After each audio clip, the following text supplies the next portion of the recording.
흑자병법은 임상유전학 전문의로서 35년간 희귀난치성 질환을 진료한 경험을 담은 종합의학 지식 콘텐츠입니다. 오늘 다룰 질환은 헌터병에 대해서 말씀드리겠습니다. 헌터병이라는 것은 이제 그 알파 아이드로니데이스라는 그 효소가 이제 없으니까 그 물질이 쌓여요. 그래갖고 그 쌓이는 물질 때문에 이제 뇌라든지 관절 이런 데 이제 영향을 받죠. 그래서 제일 처음에 이제 나타나는 증세들이 이상하게 돌 지나면서 아이 눈썹이 점점 진해져요. 또 뭐 탈장, 일단 병원을 찾아오게 되는 것은 중이염을 너무 잘 앓는다. 아마 이런 것이 아마 병원에 오는 가장 큰 원인이 되죠. 이 헌터 질환의 그 발병률은 10에서 15만 명 중에 하나 정도로 드문 질환이죠. 그래서 우리나라도 이제 이런 질환이 많은데 리소솜 축적 질환 중에 한국에서 가장 많은 질환이 헌터병입니다. 이 질환은 X 염색체를 따라서 이제 유전을 하게 되는데 그래서 X 염색체가 하나인 남자들은 그 중세가 또 좀 일찍 나타나고 심하게 나타나죠. 근데 X 염색체가 둘인 여성들은 두 개가 있기 때문에 임상적으로는 중세가 없고 결혼했을 때 아들에 대해서는 50%의 그 확률이 있고 딸에 대해서는 표현이 되지는 않지만 유전인자를 이제 전해주는 이제 그런 역할을 하죠. 아빠가 이런 유전 질환을 가지고 있다. 아들은 아빠한테 Y를 받지 X를 받지 않기 때문에 전해주지 않죠. 엄마하고 이제 연관이 많이 되죠. 다시 말하면 이 X 염색체를 따라서 이제 나타나기 때문에 남자한테만 증세가 나타나죠.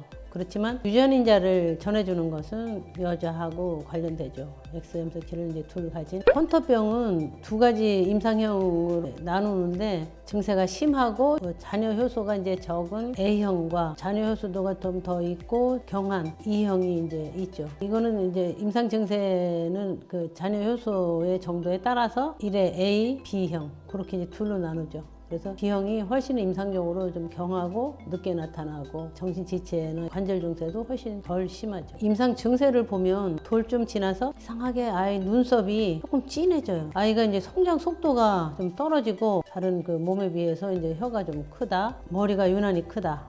이제 이런 거가 이제 조증세로 나타나고 눈썹이 점점 더 진해져요. 몸에 이제 털도 좀 많이 나타나는데 아이가 이제 피부가 볼록볼록한 피부 병변이 보이고 그다음에 이제 탈장이라든지 많은 그 리소솜 축적 질환이 눈의 각막에 혼탁이 오거든요. 근데 이 병은 혼탁이 안 오는 것이 특징이에요. 이 헌터병은 뮤코 다당병이니까 그 소변에서 글라이코사미노 글리켄이라는 개그가 증가돼요. 그래서 그 개그를 소변에서 추출해서 이거를 전기 영동을 하면 파란 설페이트하고 도마탄 설페이트 두 가지가 나와요. 물론 이제 이 두 가지가 나오는 다른 이제 뮤코다당증도 있는데 다른 거에 비해서 더 많이 나타나는 것이 특징이고 그다음에 이제 이것이 병이 발견되면 효소 검사를 직접 시행할 수 있어요. 그 효소 검사는 건조 혈액 여지나 피를 뽑아서 바로 백혈구를 추출해서 이제 하는 그런 효소 아니면은 피부를 이제 생검을 해서 이 섬유 아세포를 이제 키워서 여기서 효소 검사를 직접 이제 할 수 있고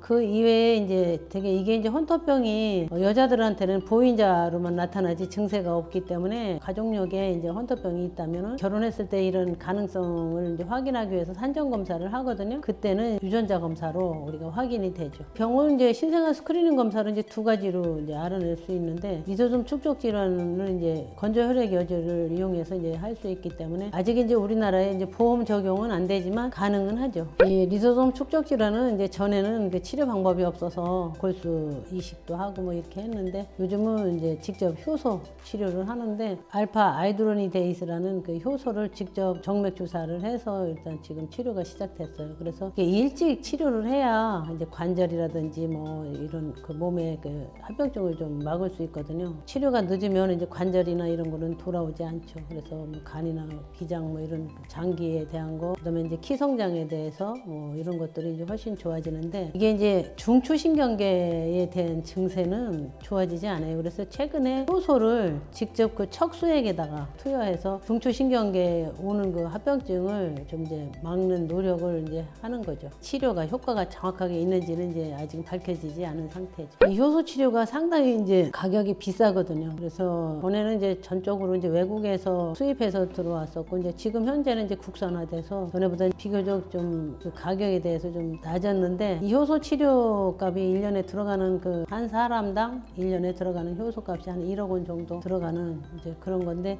다행히 우리나라는 그 정부에서 거의 다 보조를 해주기 때문에 본인한테는 큰 부담은 없고, 병이라고 했을 경우 부모님들은 병이 아닌 경우가 더 많고 일시적인 경우가 더 많으니까 반복 검사하시고 당황하지 말고 빨리 가까운 소아과 선생님하고 상의를 하셔서 침착하게 대응을 하시는 것이 중요하죠. 오늘 다룬 이 질병에 대해서 질문 사항이 있으시면 댓글로 남겨주시면 답변 드리겠습니다.